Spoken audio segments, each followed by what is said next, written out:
Hi, I'm Harrison Hurt doing the April 2018 Public Forum topic analysis for the Champion Briefs. Before I get into specific details about the topic, make sure to get the Champion Briefs for an even greater depth of analysis than I can provide in this video, and hundreds of pages of arguments and evidence.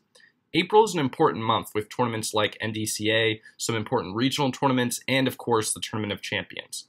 I already gave some specific advice for how to approach the TOC and other tournaments in April during my written topic analysis in the Champion Briefs, so I'm going to avoid that here and instead go straight into the details.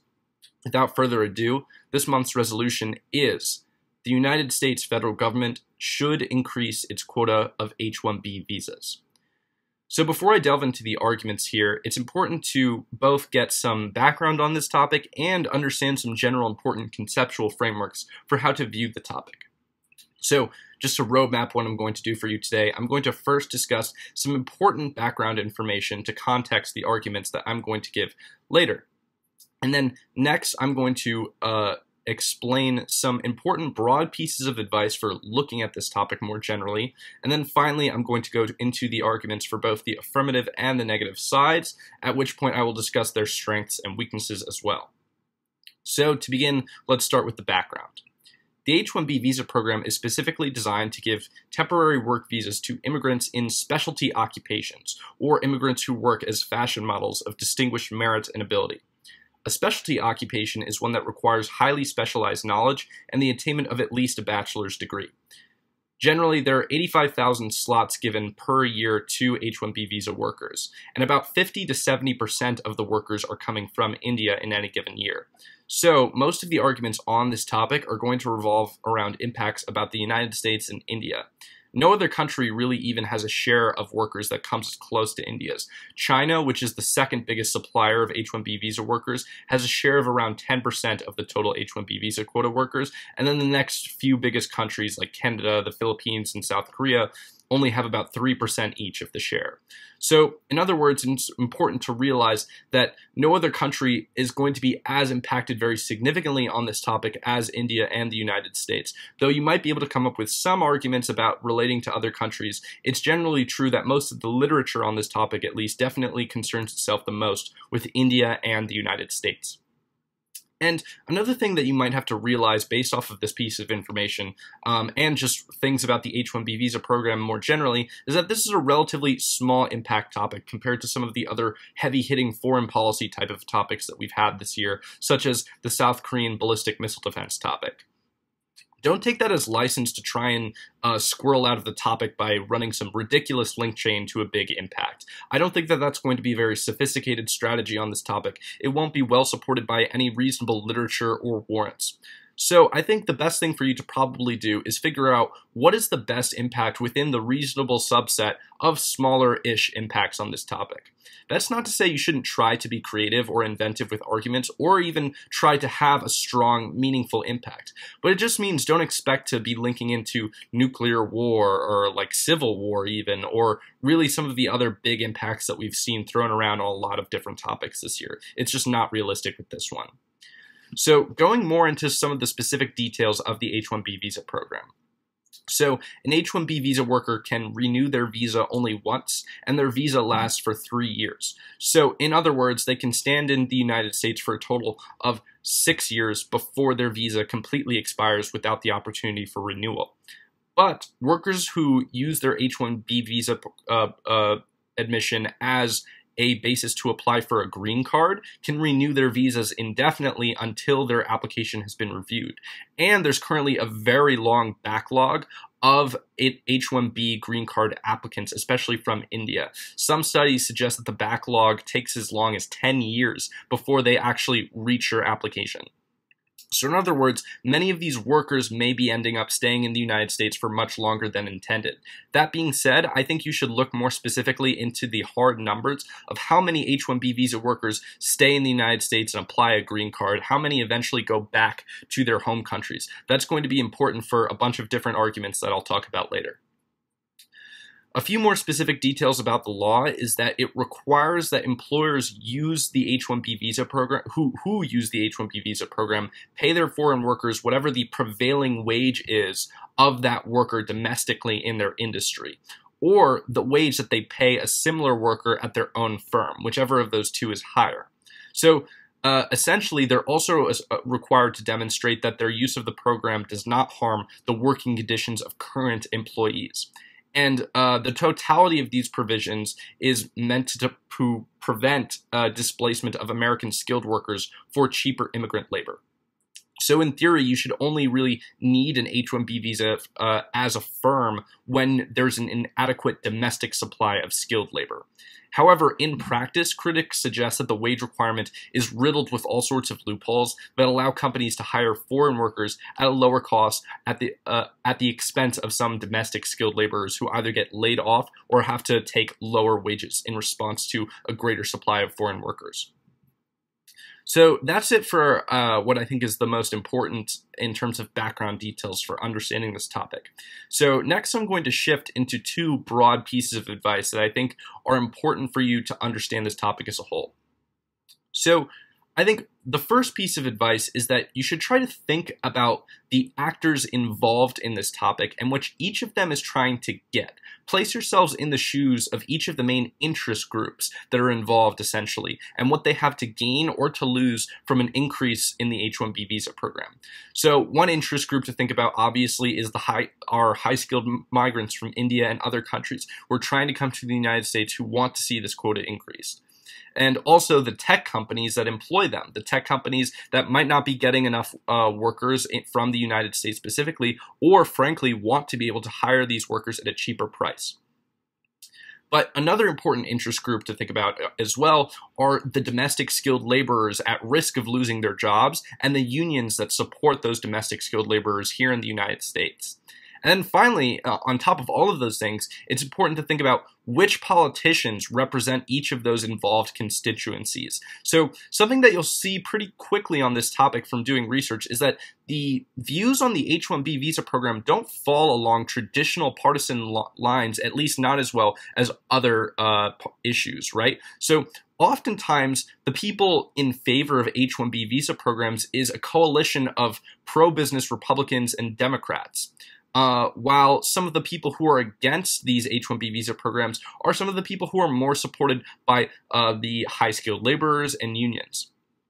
So I would say, in fact, that the biggest clash of interests on this topic is not really so much Democrat versus Republican as it is between labor unions and tech firms. And changes in their relative influence in the battle against each other is what really maps out the political reactions to the H-1B visa program.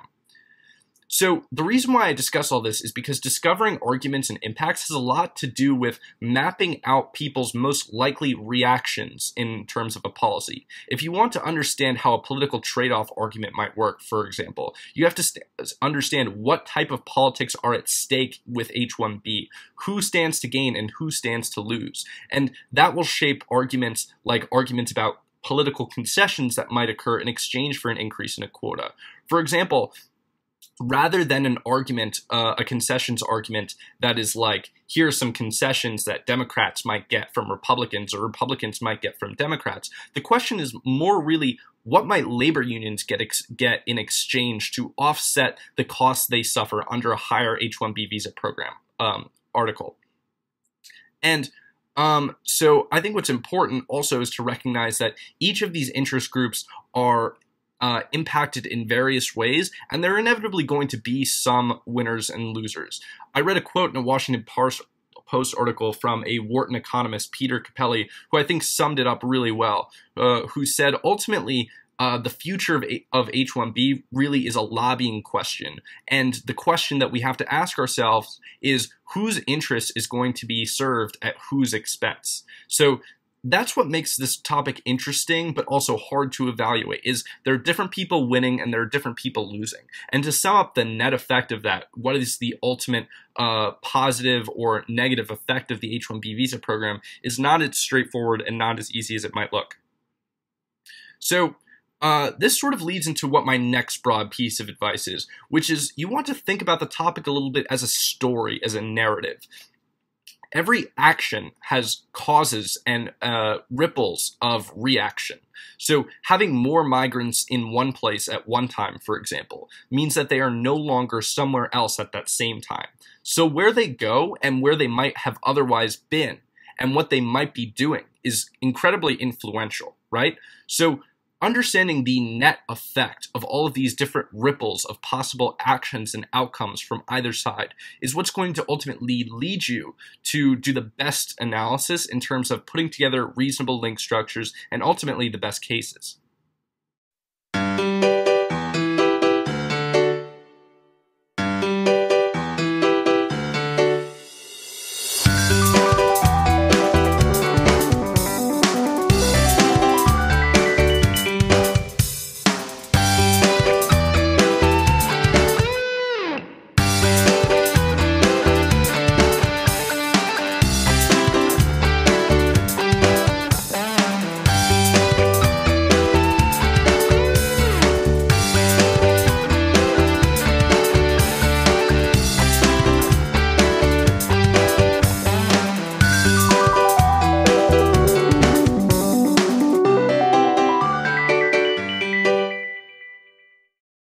So that's it for the broad pieces of advice that I wanted to get into today. So now I'm going to delve specifically into the argumentation.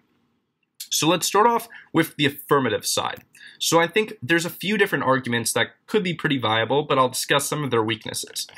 So I think one of the most basic arguments in favor of increasing the quota is that increasing the quota of H-1B visas can fill the skilled labor shortage in the United States that many claim is a pretty severe problem that is affecting the tech industry. And a result of what you can get from filling that labor shortage is that you're able to produce more and you're able to innovate more. When tech firms are able to fill these gaps in their companies, they can ultimately invest more into research and development. They get better results. They produce more things. And ultimately, that leads to a variety of different impacts, right? So innovation has consumer benefits in terms of better quality products at a cheaper price and products that raise the standard of living for everyday people like you and I. But there are also employment benefits, for example. If you can increase the amount of computers or the quality of computers, for example, through being able to hire more high-skilled workers, then that can help any sort of industry that relies on the use of those technologies. And when those companies themselves can produce more, they can hire more people. So there's definitely lots of different economic types of impacts that you can get out of this argument. However, I think one potential flaw to be careful to navigate is be careful not to make the impacts too vague or nebulous. One shortcoming of an impact like innovation is that it can be a nebulous idea since you don't know for certain what innovation will produce, since it's inherently producing and creating something that's new, something that doesn't already exist. So the best way to tighten up that impact as much as possible is to be as specific as you can with past examples and explain why innovation increases will be significant in this case. And to be able to do that, you're going to need to be able to talk about the specific value that H-1B visa workers can provide, why that value wouldn't be produced if we don't allow more of them to enter the market, and why that's important for expanding the quantity of products that tech firms can produce as well as the quality of those products. So that's one argument I think is going to be very common on the topic. Another argument is very simply that maybe increasing the H-1B visa quota is just better for the migrants themselves. And the exact quantification of an increase in welfare for these people might be difficult to evaluate because to do this realistically, you have to know exactly how well they would have been if they would have stayed in their home country, which is obviously very hypothetical. But I think it is true very generally, and it is persuasive to say that for one, these migrants wouldn't be coming to the United States unless they thought that those conditions would be better. And unless the perceptions of thousands of people who are trying to migrate to the United States are completely off, I think that's a pretty reasonable indicator that it is probably the case that they are better off coming to the United States. And not only that, but I think it's probably also generally true to say that the gains to those domestic to the migrant workers, who come to the United States probably outweigh the losses that the domestic workers may face, because those foreign workers that come are typically coming from much worse conditions. in other countries that don't have as strong labor markets as the United States and don't have as high of a general standard of living as the United States. However, I would caution you not to overgeneralize with this argument, because not all of H-1B visa workers will be coming out of conditions of quote-unquote extreme poverty or something like that in their host countries. If that were the case, it would have been much more difficult for them to reach the level of education that they're even at to be able to apply for the H-1B visa program. So some of these workers, to be sure, might be coming from destitute circumstances, but I wouldn't try to overgeneralize and make a broad sweeping statement that you're lifting all of these workers out of complete poverty by increasing the H-1B visa program. So those are two big pro arguments that I think are going to be very common. And I think each of those arguments has a unique weighing value as well. I think the innovation argument can certainly be linked into some interesting things. And I think if done correctly, the migrant argument as well, through the increases in welfare and their own standard of living, has certain weighing value against some of the negative arguments, which, for example, the losses to domestic workers might be pretty easy to outweigh with the gains to foreign workers coming in. So let's talk, however, about some of the negative ground. So I think one argument that could be made on the negative is an argument about exploitation. So recall that I mentioned earlier that you can renew your visa once and that visa lasts for 3 years, but workers applying for green cards can renew their visas indefinitely until their application has been reviewed, and there's like a decade-long backlog. So the problem with this system is it leads into what some call a system of essentially indentured servitude, because you cannot actually change employers during the period of your green card application, or you have to restart your application, which can increase the length that you have to stay in the United States even longer. And it might be dangerous for you to do that if the United States tries to shift in terms of its immigration policies and you end up getting deported. So what that essentially means is you're stuck with your employer as long as you're applying for the green card system. And that allows a lot of these immigrant workers to be exploited, because if they can't choose different employers and they're stuck with the one employer that they have, that employer can start charging them much lower wages as soon as they actually apply for that green card, and the worker can't really do much about it. So this is an impact that can at least severely mitigate a lot of the harm benefits the AF is trying to get. But I think that a difficult part of it is that you have to prove that the exploitation, or rather the conditions created by the exploitation of these immigrants, are worse than the conditions they would have faced if they had simply stayed at home. And I think the reason why this might be non-intuitive is because if this exploitation were really that bad, we wouldn't expect any of these workers to try to come to the United States in the first place. And the fact is that there's actually an overabundance of workers who try to come to the United States, far more than the quota itself. So I think it's non-intuitive and might be difficult to prove that this exploitation is actually worse for the migrants than staying in their home country. But I think it might be able to be done if you can prove that the perception for these migrants is that their lives will get better, but that's not actually the reality. So another argument that I think is going to be very common on the negative is a brain drain argument. So this is a pretty simple argument in terms of just saying that increasing the H-1B visa quota means fewer high-skilled workers will be in India because they'll move to the United States, and that's going to reduce the rate of innovation in India just as much as it would increase it in the United States. And that, in turn, could be more harmful for India than it is beneficial for the United States, because India is a developing country with high rates of poverty, especially in slums, and high-skilled workers might be the key to solving some of those problems that India currently faces. However, I think that there's a few different problems with the brain drain argument.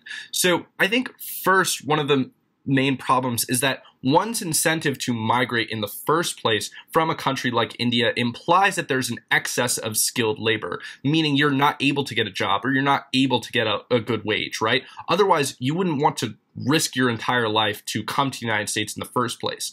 And what that essentially means is if there's an excess of skilled labor, then taking a few more laborers off the top doesn't mean that like you're actually creating a brain drain in India, because there are already more than enough. It's also dependent on the idea that the workers who go to the United States don't come back ever, which is probably not true for at least a significant portion of them. So ultimately, I think the brain drain argument is going to be a difficult sell, especially since empirically it doesn't really seem to be the case. The Indian software industry, for example, has continued to grow in spite of the H-1B visa program's existence, and we haven't seen really clear, really strong evidence of brain drain going on in India. So, those are the essential arguments that I think are important to get across in this topic analysis. I think there are other arguments you might run into, such as political trade-off arguments, but unfortunately I don't have enough time to discuss all the arguments on this topic here, which is another reason why you should be getting the champion briefs so that you can have the best analysis for this topic. So thank you very much for listening to my video. I hope it was helpful for you, and good luck on this topic.